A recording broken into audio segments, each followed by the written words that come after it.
नमस्कार साथियों, गौरव ज्ञान धारा में आप सभी का स्वागत है। कैसी चल रही है आप लोगों की पढ़ाई? अच्छी ही चल रही होगी, क्योंकि अब तो लड़नी पड़ेगी अपन को लड़ाई। दो लड़ाइयां हैं, एक हमारी बेरोजगारी से संबंधित है, एक अरावली को बचाने के लिए है। तो निरंतर इन दोनों चीजों पे हम तो काम कर ही रहे हैं। आपको अपनी पढ़ाई पे पूरा फोकस करना है, पहले ये ध्यान रखें। और साथ साथ में जब आपको लगता है रिलैक्स हो गए तो एक आध पोस्ट आप अरावली के समर्थन में कर सकते हो। कई जने कहते हैं ना कि ये एक वीडियो बनाने से या रील बनाने से क्या होगा, तो ये रील बनाने से ही आज राजस्थान के घर घर तक ये सूचना पहुंच चुकी है कि क्या हो सकता है और क्या होगा।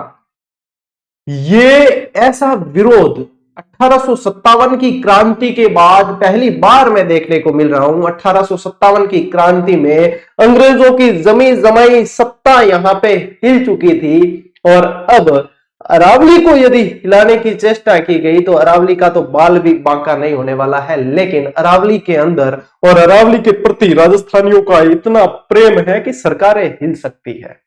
राजस्थानियों को कभी भी हल्के में ना आका जाए। वीरों की भूमि कहलाती है। एक एक पेड़ के लिए एक एक सिर की बलिदान दिया जा चुका है। इतिहास दोहराने पे विवश न किया जाए। सरकार इस पर सोचे। हमारी कोई गलत मांग नहीं है। हमारी माता को बचाने की मांग है, हमारी संस्कृति को बचाने की मांग है, हमारी ये जो विरासत है इसको बचाने की मांग है, हमारी ये जीवन रक्षक है इसको बचाने की मांग है। 1857 की क्रांति एक बार फिर भी विफल हो गई थी, क्योंकि उस समय सूचना का प्रचार प्रसार का साधन इतना नहीं था। आज सोशल मीडिया वो क्रांति है, वो आंधी है जो अच्छे अच्छों को बना सकती है और अच्छे अच्छों को उड़ा सकती है। इस पर ध्यान देना चाहिए। आज की इस क्लास को अपन शुरू करते हैं। एकलव्य बैच की 86 नंबर की ये क्लास है साथियों, और इसको अपन शुरू करते हैं। और इसके अंदर अपन क्या पढ़ने वाले हैं? इसके अंदर पढ़ने वाले हैं अपन अनुसंधान केंद्र। क्या पढ़ेंगे? अनुसंधान केंद्र पढ़ेंगे। और इसी के साथ आपके एक और चैप्टर पूरा हो जाएगा। ठीक है, जो अपना वॉल्यूम 2 आया था आप लोगों को पता है ना, तो ये वॉल्यूम 2 है।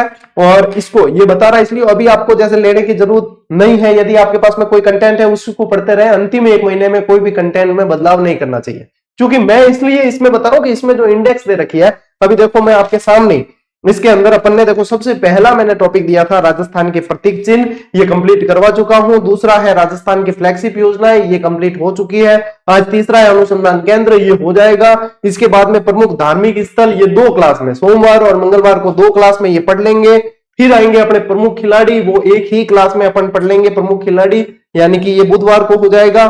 फिर आगे आपके प्रसिद्ध नगर और स्थल, सुनिए ध्यान से, प्रसिद्ध नगर और स्थल को अलग से पढ़ने की जरूरत नहीं है। आप लोगों ने दुर्ग पढ़े, आप लोगों ने मंदिर पढ़ लेंगे अभी। ठीक है, आप लोगों ने हवेलियां पढ़ी है, आप लोगों ने छतरियां पढ़ी है, आप लोगों ने महल पढ़े हैं। ये सारी चीजें जो पढ़ी है उसके अंदर ये प्रसिद्ध नगर और स्थल टॉपिक इंक्लूड है। मैंने इस टॉपिक के अंदर भी एक नोट डाला था कि ये टॉपिक अपन ने ऑलरेडी बाकी चैप्टर के अंदर पढ़ चुके हैं। इसी को अलग से वापस क्या, हाँ प्रसिद्ध नगर और स्थल अलग से पढ़े राजस्थान के, बताइए अलग से क्या, तो इसकी चिंता करने की जरूरत नहीं है। फिर उद्योग है, 2 दिन के अंदर आप लोगों के मैं उद्योग करवा दूंगा। ठीक है, अब सुनिए राजस्थान की राजनीतिक और प्रशासनिक व्यवस्था आप लोगों के ग्रेड 3 के अनुसार, और आपको जितनी याद रह सकती है और जितनी याद रख के आप नंबर ला सकते हो, 3.5 घंटे की एक मैराथन क्लास में ऑलरेडी आप लोगों को प्रोवाइड करवा चुका हूं। अलग अलग टॉपिक पढ़ाए थे, उनको मर्ज करके एक साथ में। यदि आप चाहोगे तो मैं उसका लिंक फिर से टेलीग्राम पे डाल दूंगा, बाकी आप जो है सर्च करके भी देख लोगे तो आ जाएगी, उसको देख लेना, आपके ये चीज क्लियर है। ठीक है, फिर आई जन कल्याणकारी योजनाएं, तो ये 2 दिन का चैप्टर है। ठीक है, फिर अगला आपने क्या आता है, शिक्षण अधिगम के नवाचार। इसमें से बहुत कम प्रश्न बनने की संभावना है, क्योंकि कई सारे नवाचार हो गए बंद। जो चालू है उनको बहुत अच्छे से पढ़ेंगे, जो बंद हो गए उनको भी पढ़ेंगे अपन। ठीक है, तो एक दिन ये हो जाएगा अपने। फिर आई विद्यार्थी कल्याणकारी योजना, 1 दिन का टॉपिक है। विद्यालय प्रबंधन और संबंधित समितियां, ये भी 1 दिन का टॉपिक है। फिर आ गई एनईपी, ये भी 1 दिन का टॉपिक है। और आरटीई है, ये सब मान के 2-3 दिन के हैं। यानी कि अपने मेरे टारगेट है कि आप लोगों को 5 जनवरी तक ये चीजें, 5-6 जनवरी तक मैं आराम से कंप्लीट करवा दूंगा। साथ साथ में आप लोगों की प्रैक्टिस चलती रहे, साथ साथ में आप लोगों का रिवीजन चलता रहे, क्योंकि मैं लेता हूं आप लोगों के 24 घंटे में से मुश्किल से 1 घंटे क्लास। तो ऐसा नहीं है कि आप जो है कोचिंग संस्थानों की तरह 6-6, 7-7 घंटे वहीं पे बैठे हो क्लास में, आपको सेल्फ स्टडी का समय नहीं मिल रहा, वो चीज नहीं है। मैं आप लोगों के मुश्किल से 1-8 घंटे की क्लास लेता हूं, उसके अलावा आप लोगों के पास में 23 घंटे हैं। आप रिवीजन करें, आप प्रैक्टिस करें, आप अपने आप दूसरे जो सब्जेक्ट है उन पे ध्यान दें, और साथ साथ में ये चलता रहेगा। और जैसे जैसे आप लोगों को हर वीक में 2 दिन समय दिया जाता है, क्लास का ब्रेक रखा जाता है 2 दिन, 5 दिन क्लास आती है, 2 दिन किस लिए कि रिवीजन करें, अभ्यास करें। ठीक है, आरपीएससी के केसरी सिंह जी ने क्या कहा था कि क्या कोई कोचिंग संस्थान उनको समय नहीं देता है रिवीजन कराने के लिए, इसीलिए मैंने कहा है ये अपना जीजीडी का प्लेटफॉर्म कोचिंग संस्थानों से थोड़ा अलग है। अपने यहाँ पे बिल्कुल रणनीति के साथ में चला जाता, 5 दिन पढ़े, 2 दिन आप प्रैक्टिस करें, 2 दिन आप रिवीजन करें, शनि रवि की छुट्टी रखी जाती है, हमें भी सांस लेने का अवसर मिले। ठीक है, तो ये चीज है। तो ये रही भैया, जिसको चिंता थी ना कि ये पूरी होगी कैसे होगी क्या होगी, तो 85% से ज्यादा तो हो चुकी, 15% बाकी है अपने सिलेबस का, वो भी 5 जनवरी तक अपने कंप्लीट हो जाएगा। फिर बच्चे 10 दिन रिवीजन कर लेंगे, अपन करंट अफेयर्स पढ़ लेंगे, रिवीजन कर लेंगे, मैराथन है जो आनी है वो आ जाएगी। ठीक है, सही सेट प्लानिंग चल रही है। आप लोगों ने यदि गैप दिया होगा तो अब आपको जोर पड़ेगा। ठीक है, चलो करें शुरू अपने इस आज की क्लास को। ठीक है, करते हैं। देखो, अनुसंधान केंद्र पढ़ना। ठीक है, अनुसंधान केंद्र में जो जो जानकारियां बने हैं वे सारी की सारी मैं बता दूं थाने, और थे याद कर लियो। इन बारे अनुसंधान केंद्र के पूछ ही रहे। सब पहले नंबर 1 है भाई काजरी। ठीक है, काजरी, काजरी का मुख्यालय आप लोगों को पूछा जाता है। काजरी और आपरी दोनों का मुख्यालय है जोधपुर के अंदर। दोनों का मुख्यालय कहां है? जोधपुर के अंदर है। केंद्रीय शुष्क क्षेत्र अनुसंधान संस्थान इसे कहा जाता है। क्या गुरुजी इंग्लिश में नाम बताओ तो central arid zone research institute Jodhpur के अंदर है। ठीक है, और ये इसी का लोगो है, और इसमें आप जो है अच्छे तरीके से देख सकते हो। अब क्या होता है, कई बच्चों को इसकी स्थापना के सन से संबंधित कंफ्यूजन रहता है, तो मैंने आप लोगों के कंफ्यूजन को दूर करने के लिए इसी का लोगो ही ले लिया। और लोगो में सबसे बढ़िया चीज कि यहाँ पे जो है इसका सन भी लिखा हुआ है 1959। स्थापना वर्ष कौन सा इसका? 1959 है। जोधपुर के अंदर स्थापना है, लोगों के अंदर जोधपुर भी लिखा हुआ है। और इसके बिल्डिंग में यदि देखोगे ना तो यहाँ पे आप लोगों को ये दिखेगा नहीं, लेकिन यहाँ पे इसका सन लिखा हुआ है 1959। कि ये कब स्टेबलाइज हुई? तो 1959 के अंदर। ये कब स्थापित हुई है? 1959 के अंदर हुई है।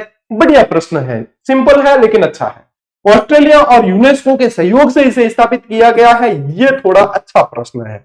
और यह संस्था शुष्क और अर्ध शुष्क क्षेत्रों में वनों का विकास, शोध और अध्ययन का कार्य करती है। और मैं समझता हूं इसका जो है यदि सरकार ने अपनी नीतियां चेंज नहीं की तो इनका कार्य क्षेत्र और बढ़ेगा, क्योंकि फिर मरुस्थलीय शुष्क और अर्ध शुष्क क्षेत्र बढ़ जाएगा। अरावली तो रोके हुए इनको, अरावली बीच में से हट जाएगी, रक्षा का प्रहरी हट जाएगा, तो इनका कार्य क्षेत्र बढ़ेगा और काजरी की स्थापना करनी पड़ेगी। भाई मेरे तो दिमाग में जहन में एक ही बात घूमे तो बार बार आजिया करें। ठीक है, तो ये देख लो इसका काम क्या है। यह संस्था शुष्क और अर्ध शुष्क क्षेत्रों में वनों का विकास, शोध और अध्ययन का कार्य करती है। इसके 5 उपकेंद्र हैं। इसके उपकेंद्र कितने? 5 है। बीकानेर, जैसलमेर, पाली, भुज जो गुजरात के अंदर है, और लद्दाख। कहां है? बीकानेर, जैसलमेर, पाली। उपकेंद्र के अंदर राजस्थान के अंदर 3 है, बीकानेर, जैसलमेर, पाली है, और फिर है आप लोगों के भुज और लद्दाख। ठीक है, तो देखो यहां याद कर सको, यदि थे ट्रिक को याद करनी पड़े, मेरे दिमाग में हाथों हाथ ही ट्रिक है ये कि बीकानेरी भुजिया, ये तो सभी को ध्यान है, बीकानेरी भुजिया। ठीक है, फिर बनाते हैं अपन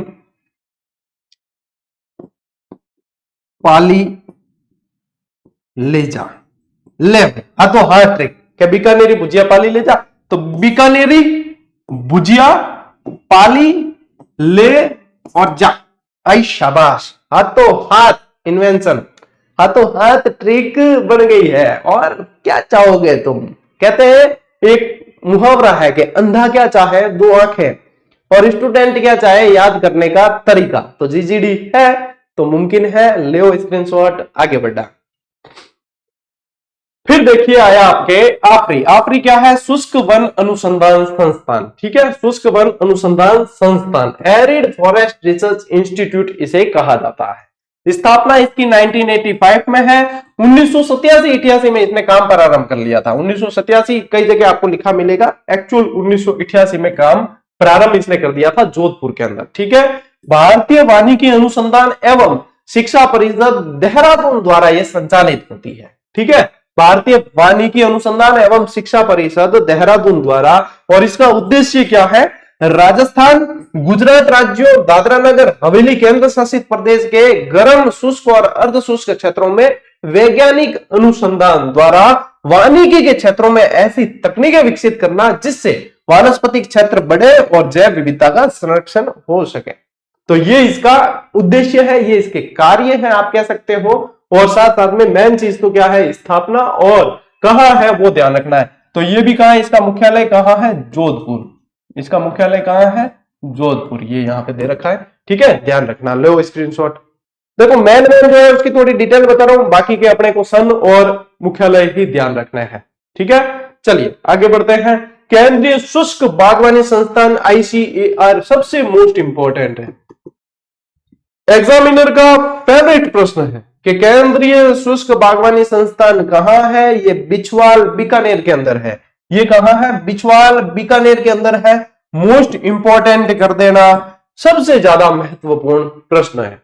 स्थापना इसकी 1993 में हुई है। राष्ट्रीय शुष्क बागवानी अनुसंधान केंद्र के द्वारा स्थापना की है और 27 सितंबर 2000 के अंदर इसे संस्थान का दर्जा दिया गया और इसका नाम केंद्रीय शुष्क बागवानी संस्थान बीकानेर रखा गया।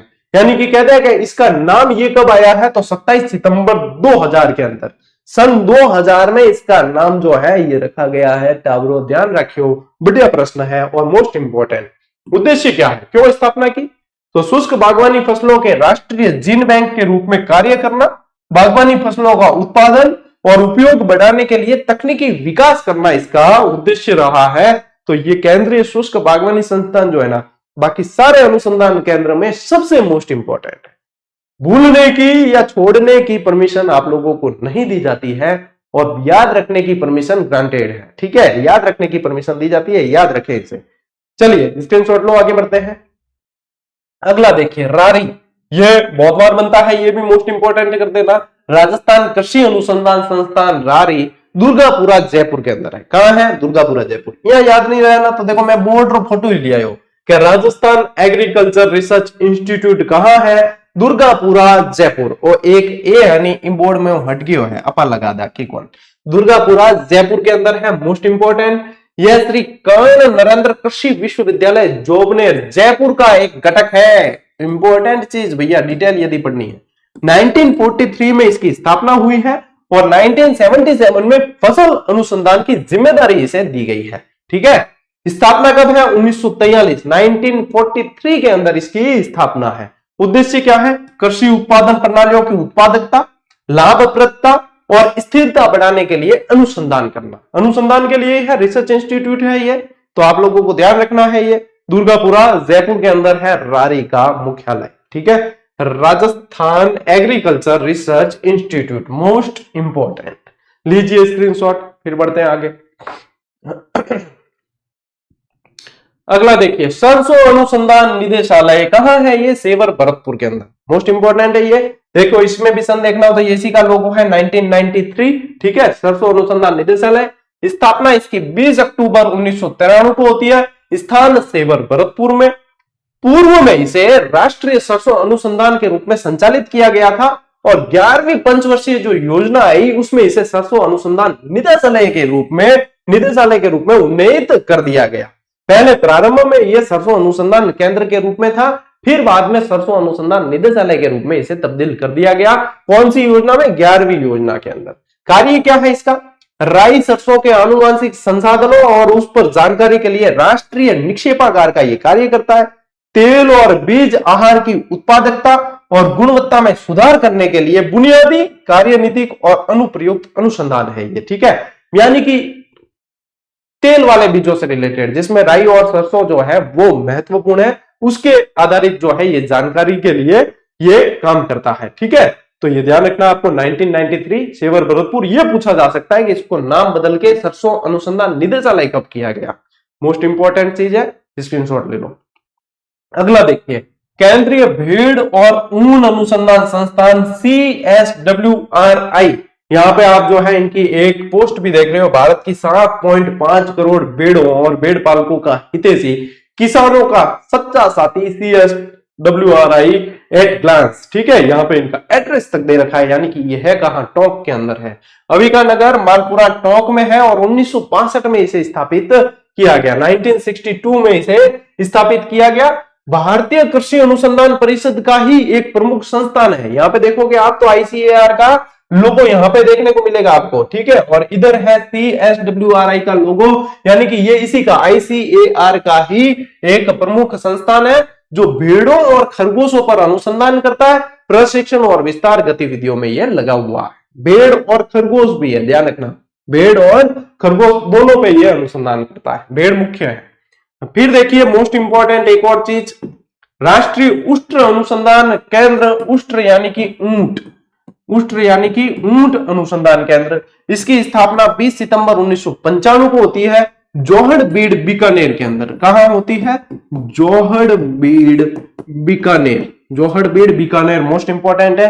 5 जुलाई 1984 को इसकी स्थापना हुई थी।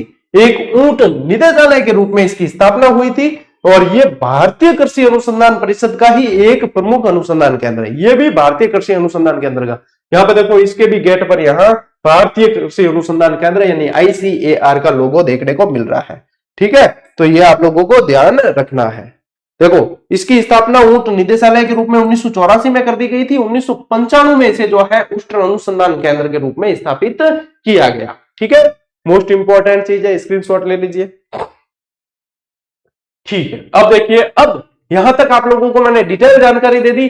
अब अपने को क्या पढ़ना है? अब अपने को सिर्फ नजर मारनी है एक बार कि कौन सा अनुसंधान केंद्र कब स्थापित हुआ और किसका मुख्यालय कहां है।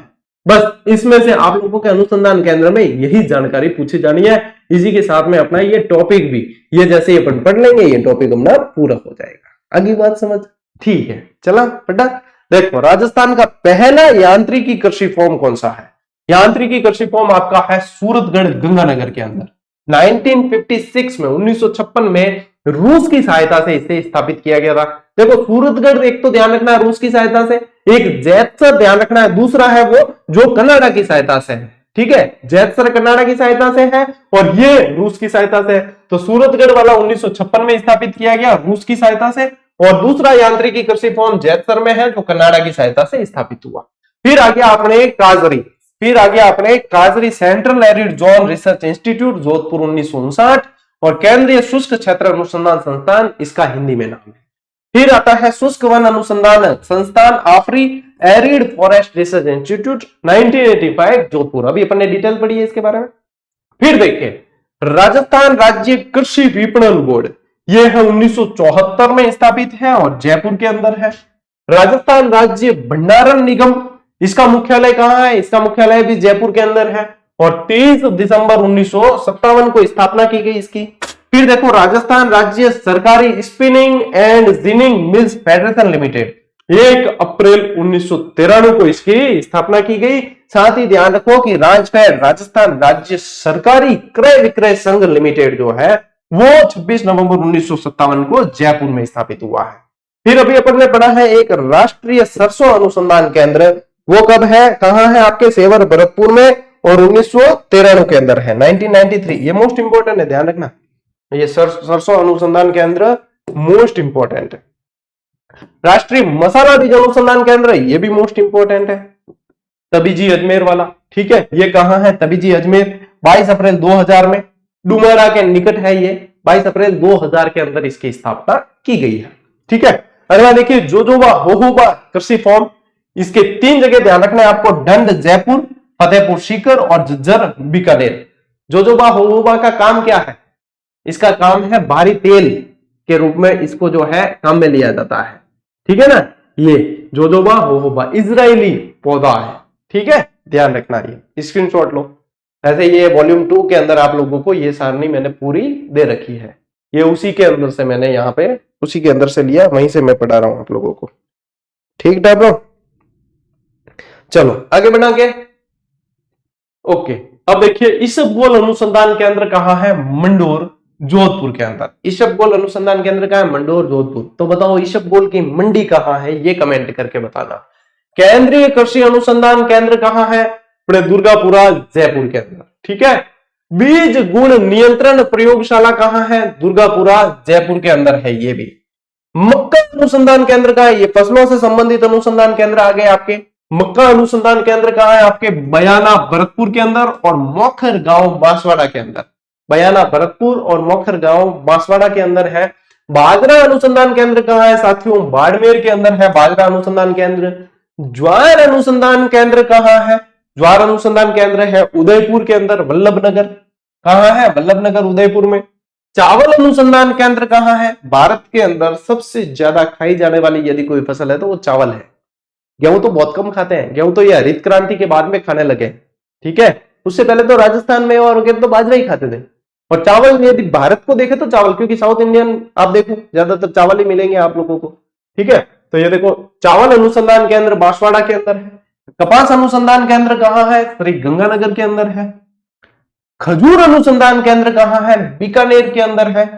सोयाबीन अनुसंधान केंद्र कहाँ है, बोरखेड़ा बांसवाड़ा के अंदर है। केंद्रीय शुष्क बागवानी संस्थान अबारी अपापड़ी डिटेल बगटे है, बीकानेर के अंदर है, 1993 में स्थापित है। राजस्थान राज्य बीज निगम लिमिटेड ये कहाँ है, ये है जयपुर में, 1978 में स्थापित है, ठीक है। ले स्क्रीनशॉट।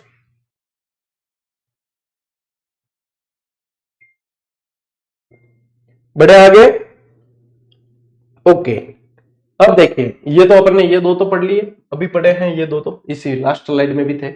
फिर देखो राजस्थान उद्यानिकी एवं नर्सरी विकास समिति, जिसे राजहंस के नाम से भी जानते हैं, ये 2006-7 में स्थापित है, जयपुर के अंदर ही है। ये 2006-7 में है, जयपुर में ही है, ठीक है। और आप लोगों को बताऊं, देखो जितने अनुसंधान केंद्र है ना वो सारे के सारे यहाँ पे आप लोगों को बताए जा रहे हैं। इसके अलावा कहीं मिल जाए इक्के दुक्के तो ही है, बाकी तो लगभग आ गए इसके अंदर, ठीक है। यहीं से आप लोगों को पूछे जाना है प्रश्न। राजस्थान राज्य बीज एवं जैविक उत्पादन प्रमाणीकरण संस्था कहाँ है, जयपुर में, 1977-78 में स्थापना की गई। फिर देखो चौधरी चरण सिंह राष्ट्रीय कृषि विपणन संस्थान NIAM, यह 8 अगस्त 1988 को स्थापित है, ये भी जयपुर के अंदर है। राजस्थान कृषि उद्योग निगम ये कहाँ है, 1965 में ये जो है जयपुर में स्थापित की गई। फिर कृषि लागत एवं मूल्य आयोग CACP ये भी 1965 के अंदर है, ठीक है। खजूर टिश्यू कल्चर प्रयोगशाला, देखो टिश्यू कल्चर प्रयोगशाला आया तो जोधपुर है। अभी यहाँ पे अपन ने खजूर अनुसंधान केंद्र पढ़ा था, वो बीकानेर के अंदर था, ठीक है। जैतून रिफाइनरी कहाँ है, ये बीकानेर के अंदर है।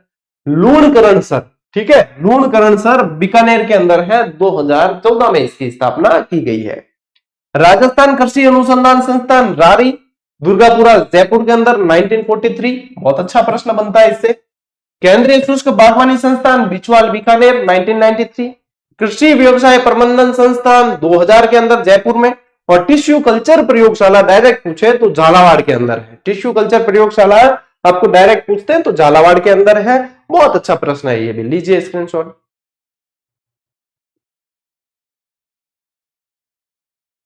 बढ़े आगे, देखो अब पशुधन से संबंधित अनुसंधान केंद्र और संस्थाएं वापस आपको साथ में बता देता हूं कि पशुधन से रिलेटेड, लाइव स्टॉक से रिलेटेड पूछे तो आप लोगों को ये ध्यान रखना है।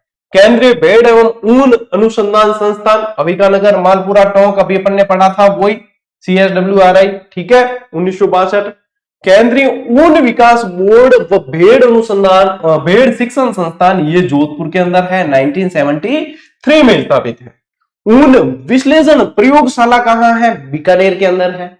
ऊन विश्लेषण विधायन प्रयोगशाला कहाँ है, बीकानेर के अंदर। केंद्रीय बकरी अनुसंधान संस्थान कहाँ है, यह भी बीकानेर टोंक के अंदर ही है। और बकरी विकास और चारा विकास उत्पादन केंद्र तो रामसर अजमेर के अंदर है। अच्छा, वो रामसर साइट वाला रामसर नहीं है, ठीक है, वो तो अपने ईरान से संबंधित रहता है। ये रामसर अजमेर के अंदर है। और उसमें भी आप लोगों को अभी जो 5वां रामसर स्थल सिलीसेड झील वाला बनाया ना, वो मोस्ट इंपॉर्टेंट है। उसका 1 मिनट शो आप लोगों को दे दिया, उसका GGD फैक्ट भी दे दिया। उससे प्रश्न आप लोगों को पक्का देखने को मिलेगा कि राजस्थान में 5वीं रामसर साइट सूची में शामिल स्थल कौन सा है, सिलीसेड झील अलवर। नोट देखो इसके अंदर ध्यान रखना, ये 1981 में स्विट्जरलैंड की सहायता से स्थापित हुआ। केंद्रीय ऊंट प्रजनन एवं अनुसंधान संस्थान जोड़बीड़ बीकानेर, ये 5 जुलाई 1984, अभी बताया आप लोगों को। इसे 1984 में ऊंट निदेशालय के रूप में स्थापित किया था, जबकि ऊंट अनुसंधान के रूप में इसकी स्थापना 20 सितंबर 1995 को हुई है। राष्ट्रीय घोड़ा अनुसंधान केंद्र कहां है? बीकानेर के अंदर, 1989 के अंदर है, 1989 के अंदर।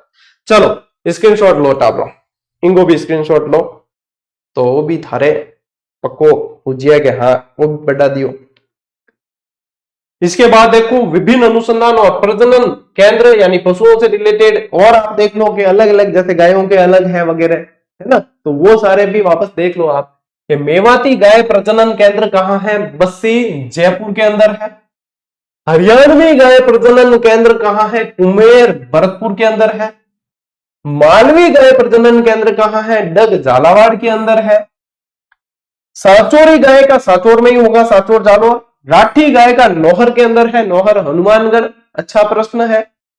कांकरेज गाय प्रजनन केंद्र कहां है? चौहटन बाड़मेर के अंदर है। अभी और बताऊंगा, पहले इसका स्क्रीनशॉट लो एक बार।